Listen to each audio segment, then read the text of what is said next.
Što se vremena tiče, jedino ispod nule sada je u Sjenici gde je minus 1 stepen, a inače u ostalim Srbiji relativno toplo za ovo dobu godine. Temperature su od 2 pa sve do 9 stepeni. Sada inače magla, tako da budete oprezni ako krećete u saobraćaj sada.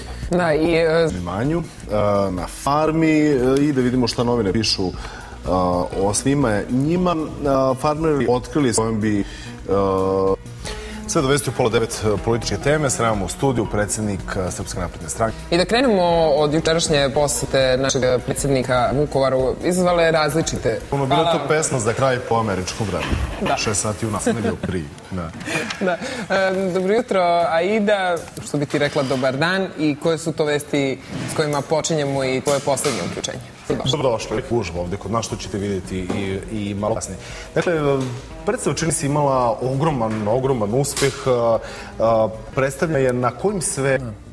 Hvala puno što ste bili gošća našeg programa u predstavu koju treba vidjeti. Dakle, da, ponedeljak Madlenijanum izvodi se jubilarna 50. predstava. Da, večera stalno govorimo o kursu dinara, o tome koliko dinar pada, o tome o cenama i sad su cene na dnevnom redu, odnosno nešto niže cene i dobar shopping.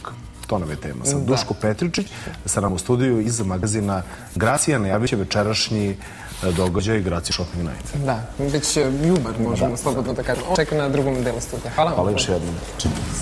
Da. Lepšim očima. Doviđenja.